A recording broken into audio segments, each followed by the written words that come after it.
नमस्कार, 9 की 9 खबर देख रहे हैं आप और मैं हूं आप सबके साथ अनूप। सबसे पहले बात करते हैं बिहार के विकास के लिए दिल्ली पहुंचे दोनों डेप्यूटी सीएम की। 2 दिनों के दिल्ली दौरे पर बिहार के दोनों डेप्यूटी सीएम तारकिशोर प्रसाद और रेणु देवी दिल्ली पहुंच चुके हैं। आज सुबह ही दोनों डिप्टी सीएम दिल्ली पहुंचे हैं, जहां वो राष्ट्रपति रामनाथ कोविंद और पीएम मोदी से मुलाकात करेंगे। आज सुबह 11 बजे राष्ट्रपति से मुलाकात होगी, तो वहीं कल प्रधानमंत्री नरेंद्र मोदी से भी मुलाकात करेंगे। इसके साथ ही कई केंद्रीय मंत्रियों से भी दोनों मुलाकात करने वाले हैं। बिहार के दोनों डिप्टी सीएम तारकिशोर प्रसाद और रेणु देवी दिल्ली पहुंचे हैं आज सुबह सुबह। आइए इनसे बात करते हैं। तारकिशोर प्रसाद जी, दिल्ली आप पहुंचे हैं, किस तरह का कार्यक्रम रहने वाला है? राष्ट्रपति और प्रधानमंत्री से आपकी मुलाकात होने वाली है। देखिए, हमारी सम्माननीय दीदी रेणु देवी के साथ हम सब आज दिल्ली आए हैं और भारत के सम्माननीय महामहिम राष्ट्रपति महोदय से एवं भारत के यशस्वी प्रधानमंत्री श्री नरेंद्र मोदी जी से शिष्टाचार भेंट करेंगे और उनका हम सब आशीर्वाद प्राप्त करेंगे, क्योंकि आज बिहार में जो एनडीए की सरकार बनी है, माननीय यशस्वी मुख्यमंत्री श्री नीतीश कुमार जी के नेतृत्व में और भारत के यशस्वी प्रधानमंत्री श्री नरेंद्र भाई मोदी जी के मार्गदर्शन में हम सब काम करेंगे और स्वाभाविक तौर पर बिहार के विकास के लिए भारत के यशस्वी प्रधानमंत्री जी का मार्गदर्शन, उनका सहयोग हम सबों को मिल रहा है और आने वाले दिनों में बिहार के विकास के लिए हम सबों ने, हमारी सरकार ने, बिहार की जनता ने जो सपने देखे हैं वो सपने कैसे पूरा हों, उसके लिए हम सब बातचीत करें। रेणु देवी जी भी हमारे साथ हैं, डिप्टी सीएम बिहार की। आप बताइए, राष्ट्रपति और प्रधानमंत्री के अलावा और भी केंद्रीय मंत्रियों और बीजेपी नेताओं से भी मिलने का कार्यक्रम है आप लोगों का? निश्चित रूप से आज हम लोग आए हैं, माननीय अपने महामहिम राष्ट्रपति जी से भी मिलेंगे और अपने माननीय यशस्वी प्रधानमंत्री जी नरेंद्र मोदी भाई जी से भी मिलेंगे और भी हमारे सारे मंत्रियों से मिलेंगे, क्योंकि हमें तो आत्मनिर्भर बिहार में डबल इंजन की सरकार है, तो मुझे और भी ज़रूरत है। हम लोगों ने अपने काम से भी आए हैं कि हम वहाँ से यहाँ से कुछ ले जाएंगे और वहाँ आत्मनिर्भर बिहार जो हमारा बन रहा है वो अभी दिखाई पड़ना शुरू हो गया है। प्रत्येक ज़िले में कुछ न कुछ काम हो रहे हैं, तो इसलिए इसमें और भी हमें जो आवश्यकता है, निश्चित रूप से अपनी बात को हम लोग रखेंगे। दोनों डिप्टी सीएम तारकिशोर प्रसाद और रेणु देवी यहाँ पर दिल्ली पहुंचे हैं। यहाँ पर देख सकते हैं किस तरह से तमाम जो यहाँ पर जो बीजेपी के कार्यकर्ता हैं यहाँ पर उनका स्वागत कर रहे हैं। दिल्ली पहुंचने पर डिप्टी सीएम बनने के बाद दोनों लोग पहली बार आज दिल्ली पहुंचे हैं। आज इनकी मुलाकात राष्ट्रपति से होनी है, इसके बाद कल प्रधानमंत्री से इनकी मुलाकात होगी और लगातार तमाम इश्यूज पर चर्चा होगी, बिहार के विकास पर चर्चा होगी। प्रधानमंत्री से जो मुलाकात होगी उसमें। कैमरामैन अपू पाठक के साथ Amitesh, news 18 Delhi. Deputy CM Renu Devi ने तेजस्वी के मध्यावधि चुनाव के बयान पर तीखा प्रहार करते हुए विपक्ष को नसीहत दी है कि विकास के लिए साथ मिलकर काम करे। रेणु देवी ने कहा कि जनता ने चुनाव में विपक्ष को नकारा और तेजस्वी को यह अब स्वीकार कर लेना चाहिए। बात क्या है कि उनको तो हमेशा माइंडेड तो मिला नहीं है, जिसको सरकार ने, जिसको जनता ने माइंडेड दिया है वो सरकार तो 5 साल चलेगी, लेकिन जिसको माइंडेड नहीं है और जिनको 15 साल बिफोर दिखाई पड़ रहा है, 2005 के पहले का समय, तो उसको क्या दिखाई पड़ेगा? जब बिहार का विकास ही नहीं करना है और उनको चिल्लाना ही है, तो क्या दिखाई पड़ेगा? बिहार के विकास में सबको मिलके अगर आत्मा से काम करे तो पक्ष विपक्ष को मिलके काम करना चाहिए। तो अगर वो चिल्ला रहे हैं तो चिल्लाते, क्योंकि जनता ने उन्हें नकार दिया है और जिसको सकारा है वो काम कर रहे हैं, उनका काम दिखाई भी पड़ रहा है। और एक बड़ी खबर की बात जो पूर्वी चंपारण से है। यहां मनचले युवकों की हरकत से परेशान 13 साल के नाबालिग ने आत्महत्या कर ली। मामला चकिया थाना क्षेत्र का है। बताया जा रहा है कि लड़की अपनी मौसी के पास रह रही थी, जहां गांव के 3 मनचले युवक उससे छेड़छाड़ किया करते थे। लड़की के परिजनों ने बार बार शिकायत भी की, लेकिन इसके बावजूद युवकों की छेड़खानी जारी रही और आखिरकार लड़की ने जहर खाकर अपनी जान दे दी। पुलिस ने मौके पर पहुंचकर शव को बरामद कर लिया है और मामले की छानबीन शुरू कर दी है। खेत में से बस लड़का कथी कही था से देखो ना ये जा रहा है, ठीक है, माल का भाई जा रहा है मेरा, ऐसा कहा है। और बोल दो याद बोल पूरा तो एक पहले भी घटना के लिए बा संगा। हाँ घर में कहले ओकरे भाई बाके हाँ का के लिए बा ये सब छेड़छाड़ी करत रहे बोलन तो बहुत बा 2-3 गो लड़का बा छेड़छाड़ी करे वाले बाकी एक नाम आयल बा फर्स्ट में। एक बेर आरो भेज रहे तो ओकरा के समझावल गेल है, थाना द्वारा भेजा गया है जो जहर खाया है। काहे जहर खा लिया ये सब कुछ जानकारी है? नहीं हमें कोई जानकारी नहीं है। कौन गांव की है ये सब कुछ मालूम है? कुछ नहीं हैं? कुछ नहीं मालूम है। हालांकि इस घटना के बाद कई सवाल खड़े और सवाल बेहद लाजमी है। सवाल ये कि छेड़छाड़ मामले में क्यों चुप रही पंचायत?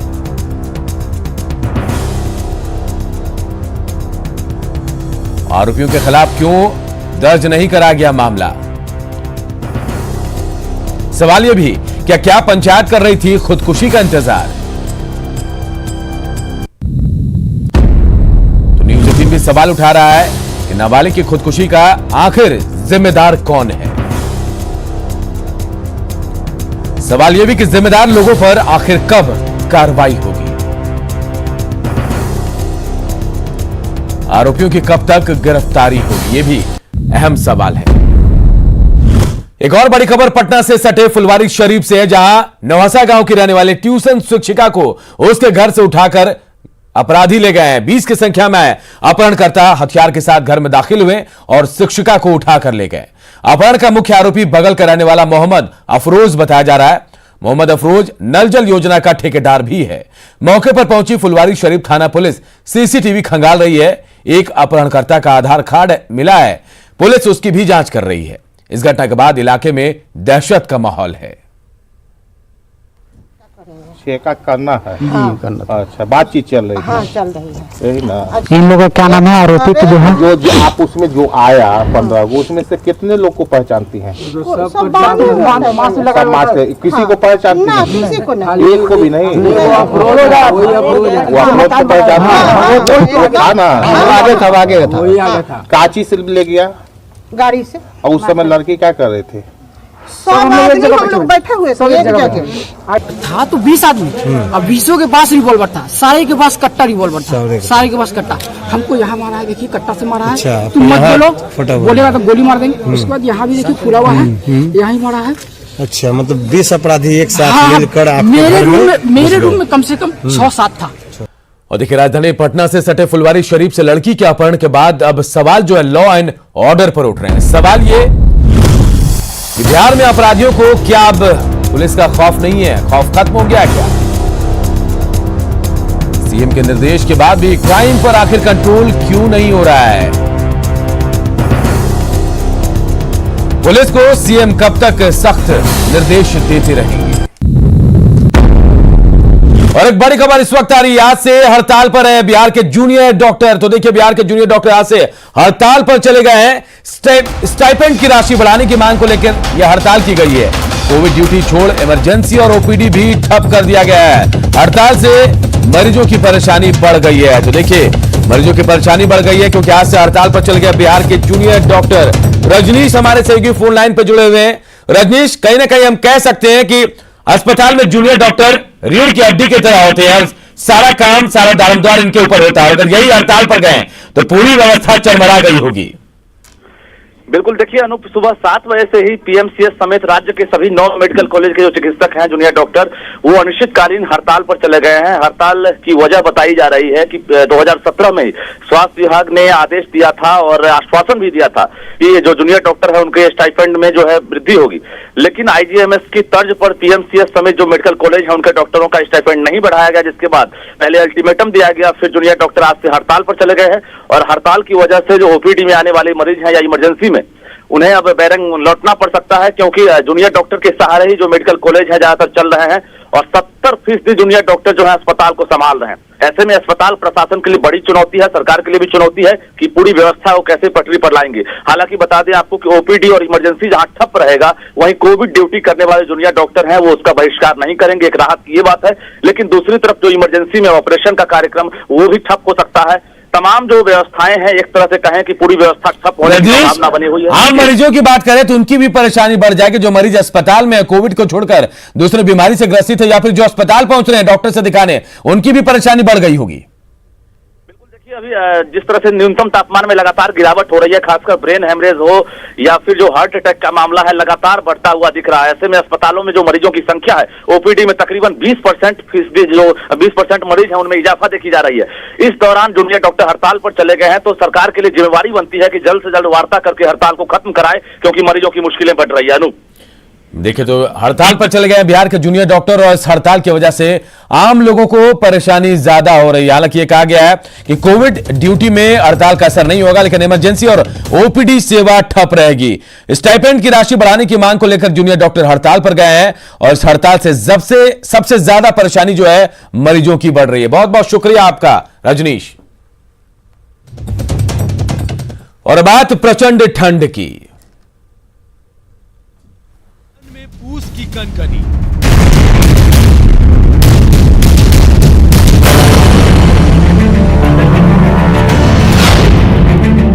हाड़ कपाने वाली ठंड से लोग परेशान।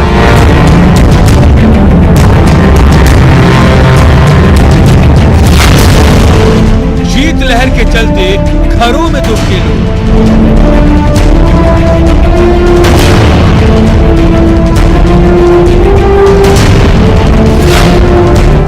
कोहरे ने लगाई रफ्तार पर ब्रेक।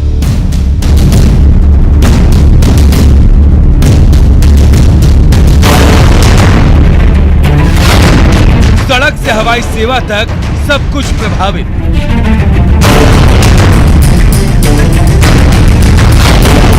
गरीबों को अब अलाव का ही सहारा।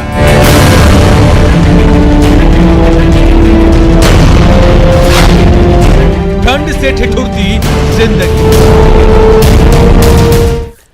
तो देखिए सर्दी का सितम लगातार कहर ढा रहा है। न्यूनतम तापमान लगातार गिरता जा रहा है। आज सुबह की बात करें तो पटना में न्यूनतम तापमान 7 डिग्री सेल्सियस तक पहुंच गया, लेकिन इसके बावजूद सुबह सुबह लोग सड़कों पर जॉगिंग करते दिखाई दिए। पटना में सुबह सुबह ठंड का जायजा लिया हमारे सहयोगी आनंद अमृतराज ने। बिहार में सर्दी का सितम लगातार कर ढा रहा है और इस वक्त हम आपको तापमान दिखाने की कोशिश कर रहे हैं। देखिए आप इस वक्त हमारे साथ देख सकते हैं 7 डिग्री न्यूनतम तापमान जो है 7 डिग्री सेल्सियस चला गया है। तो आप अंदाजा लगा लीजिए कि पटना में ठंड का असर कितना ज्यादा है। और पटना के सड़कों पे हम आपको तस्वीर भी दिखाएंगे। लोग अपने चेहरे को ढके हुए सुरक्षित निकल रहे हैं घर से बाहर कि ताकि ठंड न लगे। और जाहिर सी बात है लोगों को ठंड से बचना भी चाहिए। कुछ लोग जॉगिंग करके ठंड को मिटाने की कोशिश कर रहे हैं, कुछ लोग तेज कदम से भाग रहे हैं। तो जाहिर सी बात है ठंड से बचने के लिए हर कोई कोशिश कर रहा है। कुछ हमारे साथ युवा भी हैं, वो भी ठंड से बचने की कोशिश कर रहे हैं। चलिए दौड़ते हैं ताकि धीमे धीमे ठंड भी नहीं लगे। कैसा लग रहा है ठंड? कैसा लग रहा है ठंड? ठंड तो बहुत ज्यादा। तो डेली सुबह में आती हैं कि आज आ रही हैं? नहीं, मॉर्निंग शेड्यूल है रोज। अच्छा, इस ठंड में मन करता है घर से निकलने का? नहीं, मन तो नहीं करता है। मन नहीं करता है, बट निकलना पड़ता है। जॉगिंग बेटर होता है हेल्थ के लिए। तो देखिए जॉगिंग बेटर होता है ठंड से बचने के लिए, जाहिर सी बात है। और आपका नाम क्या हुआ? दीपश्री। आपका नाम? सोनाली प्रिया।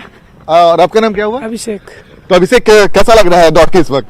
अच्छा लग रहा है। तो देखिए मुझे भी इन लोगों के साथ दौड़ के बड़ा मजा आ रहा है और सबसे अच्छा एहसास ये हो रहा है कि ठंड से राहत भी मिल रही है। तो यही हम आपको बताने की कोशिश कर रहे हैं कि आप भी अगर घर से बाहर निकलते हैं तो प्रिकॉशन पूरा लीजिए और अगर सुबह सुबह में जॉगिंग करते हैं तो जॉगिंग कीजिए, उससे ठंड से भी बचेंगे, फिट भी रहेंगे। तो बहरहाल सर्दी का सितम अपनी जगह, लेकिन उससे लड़ना है और सर्दी ना हो इसका भी खास ख्याल रखना है। कैमरामैन दीपक के साथ आनंद अमृतराज, न्यूज 18 नेटवर्क, पटना। और बात जमुई की करते हैं तो जमुई में कनकनी और शीतलहर का असर आज भी दिख रहा है। सुबह के समय कोहरे और कनकनी से लोग बेहद परेशान हैं। यहां भी प्रशासन की तरफ से अलाव की व्यवस्था महज खाना पूर्ति जैसी है।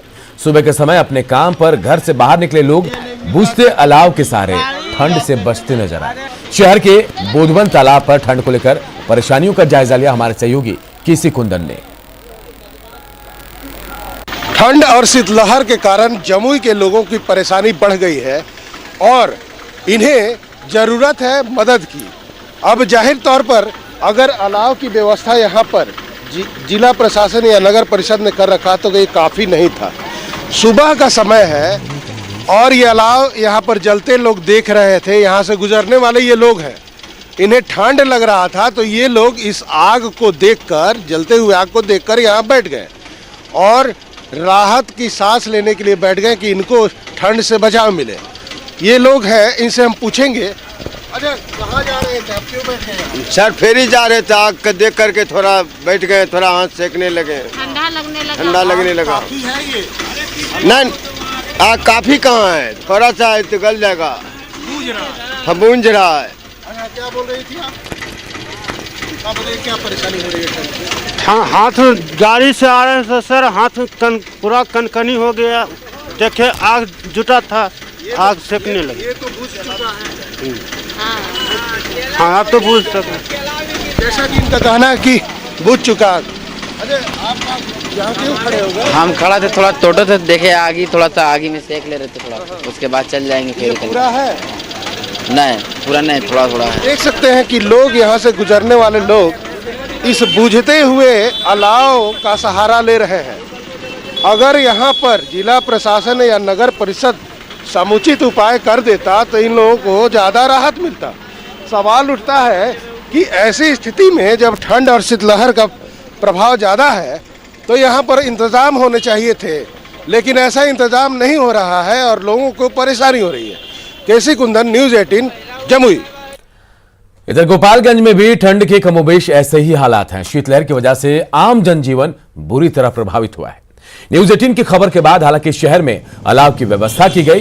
डीएम ने सभी प्रखंड मुख्यालयों में अलाव की व्यवस्था करने के निर्देश भी दिए हैं। 2-4 रोज में काफ़ी ठंडा बढ़ा है, तो इसको देखते हुए हम लोगों ने अलाव की व्यवस्था की है। सभी पूरे ज़िला में अलाव भी जल रहे हैं और कंबल के लिए भी हम लोगों ने पैसा दिया है। कंबल भी एक आध दिन के अंदर में एसडीओ साहब लोग जो हैं हम लोग कंबल खरीद करके वितरण करेंगे। और ठंडा में बचाव के लिए बहुत सारी बातें हैं जो हम गोपालगंज में भी कड़ाके की ठंड पड़ रही है। आप देखेंगे कि ठंड का यहाँ पर इस कदर असर है कि यहाँ पर जो विजिबिलिटी है वो काफ़ी कम है और जो शीतलहर का प्रकोप है और जो घना फॉग है वो यहाँ पर साफ दिख रहा है। बच्चे जो है इस फॉग के बाद भी देखें वो कोचिंग जा रहे हैं और कोविड को लेकर के जो बड़े बच्चों का जो कोचिंग संस्थान है वो खोलने का निर्देश दिया गया था, उसके बाद से बच्चे दिखाई दे रहे हैं। लेकिन ठंड जो है वो इस कदर है कि लोगों का जो दिनचर्या है वो प्रभावित हुआ है। न्यूज़ 18 लगातार मुहिम चला रहा था कि यहाँ पर अलाव की व्यवस्था नहीं की गई है, लेकिन देखें कि न्यूज़ 18 की खबर के बाद गोपालगंज डीएम ने सभी चौक चौराहे पर अलाव की व्यवस्था करने का निर्देश दिया था। सभी प्रखंड मुख्यालयों में भी अलाव की व्यवस्था करने का निर्देश दिया गया है और गोपालगंज डीएम ने एक फोटो भी साझा किया था न्यूज़ 18 के साथ। उन्होंने कहा था कि सभी प्रखंड मुख्यालयों में जो अलाव की व्यवस्था की गई है, तो अलाव की व्यवस्था की गई है ताकि जो लोग मजबूरी में घरों से बाहर निकलते हैं तो उनकी दिनचर्या प्रभावित न हो और थोड़ी सी गर्माहट उनको मिल जाए। तो इस तरह से गोपालगंज में जो ठंड का कहर है वो जारी है, लेकिन इस बीच में जो लोगों की जो दिनचर्या है वो भी प्रभावित हुई है। मुकेश कुमार, न्यूज़ 18, गोपालगंज। अब बात झारखंड की राजधानी रांची की करते हैं। तो रांची में पिछले साल की तुलना में इस साल ज्यादा ठंड पड़ रही है। दूसरे राज्यों से रांची पहुंचने वाले यात्री ठंड के इस फर्क को संजीदगी के साथ महसूस कर रहे हैं। आज सुबह हावड़ा हटिया स्पेशल ट्रेन से रांची पहुंचने वाले यात्रियों ने रांची में ज्यादा ठंड को महसूस किया। यात्रियों से बातचीत की हमारे सहयोगी संजय कुमार सिन्हा ने। ठंड के मौसम में सफर करना किसी पहाड़ पर चढ़ने से कम नहीं, खासकर जब सुबह ट्रेन पकड़नी हो या यात्रा पूरी करने के बाद ट्रेन से उतरना हो। हम इस समय खड़े हैं रांची रेलवे स्टेशन पर, जहां हावड़ा हटिया ट्रेन पहुंची है। रांची में ठंड कैसी लगी आपको? बहुत ज़्यादा ठंड है एक्चुअली। कलकत्ता से ज़्यादा? ज़्यादा नहीं है बट थोड़ा सा ज़्यादा है। हाँ, कोलकाता से ज़्यादा है। आपको कैसी लगी? ठीक है, उतना भी नहीं। रांची में ठंड ठीक है, ठीक है, ठीक है। तो हम और कुछ लोगों से बात करेंगे। मैडम, रांची में ठंड कैसे लगी आपको? मैं तो कोलकाता से आ रही हूँ, वहाँ से तो ज़्यादा ठंड है। यहाँ ज़्यादा ठंड है? हाँ, ज़्यादा ठंड। तो आप देख सकते हैं कि लोगों को यहाँ ज़्यादा ठंड लग रही है। मैडम, रांची में ठंड कैसे लगी आपको? हाँ, इस बार थोड़ा ज़्यादा लग रही है। इस बार? हाँ। इससे पहले रांची पहुँची हैं? हाँ हाँ बिल्कुल, हम हाँ 4 साल से इधर ही हूँ। रांची बहुत खाली लग रहा है अभी। हाँ, ये बात है, कोरोना के चक्कर में थोड़ा सा खाली है। इतना हरा भरा लगता था, अभी इतना खाली हो गया, क्या बोले। और हावड़ा स्टेशन भी ऐसा खाली लग रहा था। और कुछ लोगों से बात है। रांची में ठंड कैसी लगी आपको? उतना ठंड नहीं है अभी पहले का कंपैरिजन में। आप पिछली बार रांची कब आए थे? पिछली बार तो हम लोग आए थे लॉकडाउन के पहले। 9 महीने पहले? 9 महीने पहले आए थे पिछली बार। 9 महीने पहले, तब ठंड ज़्यादा लगी थी? तब ज्यादा ठंड का मौसम भी नहीं था, तब गर्मी थी। नहीं, हम लोग पिछले साल भी यहाँ पर ठंडी में थे, लेकिन उसके कंपैरिजन में अभी कम है जी। तो कोलकाता से वैसे भी जो लोग यहाँ आते हैं उन्हें ठंड ज़्यादा लगती है, क्योंकि दरअसल कोलकाता में रहने वाले लोगों के लिए रांची एक हिल स्टेशन है, और जब भी वो रांची पहुँचते हैं, रांची उन्हें ठंड का एहसास कराती है। कैमरामैन संजीव तिवारी के साथ संजय कुमार सिन्हा, न्यूज़ 18 रांची। और चलिए अब झारखंड की राजधानी छोड़कर बिहार की राजधानी पटना का रुख करते हैं। आनंद हमारे साथ जुड़ गए हैं सीधे। आनंद ने आपने एक सुबह एक रिपोर्ट भी दिखाई, लोगों के साथ अब दौड़ते भी नजर आए। ठंड बहुत ज्यादा थी, 7 डिग्री टेम्परेचर आपने बताया है। आपने कैसा महसूस किया और लोग वहां भी कैसा महसूस कर रहे हैं? ठंड के क्या हालात हैं आनंद?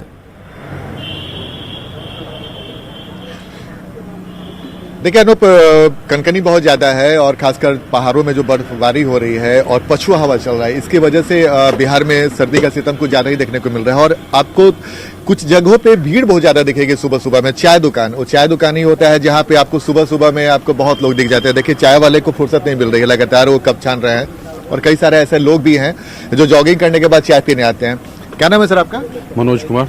मनोज जी, जॉगिंग हो गया? हाँ हो गया। उसके बाद चाय पीने क्यों आ गए? चाय काफ़ी ठंड है, ठंड के कारण हम लोग चाय के लिए जॉगिंग करने के बाद आनंद लेकर फिर घर के लिए निकलेंगे। तो ठंड में निकलने का मन करता है घर से? जी नहीं, बिल्कुल नहीं। तो फिर बस ऐसे आदत बनी हुई है। देखिए अनूप, मैं आपको और भी दिखा दूं। आपका नाम क्या हुआ भाई? आलोक कुमार होगा। आलोक जी, बिल्कुल आनंद, आप जहां पर हैं ठंड भगाने का बेहतर उपाय चाय सुबह से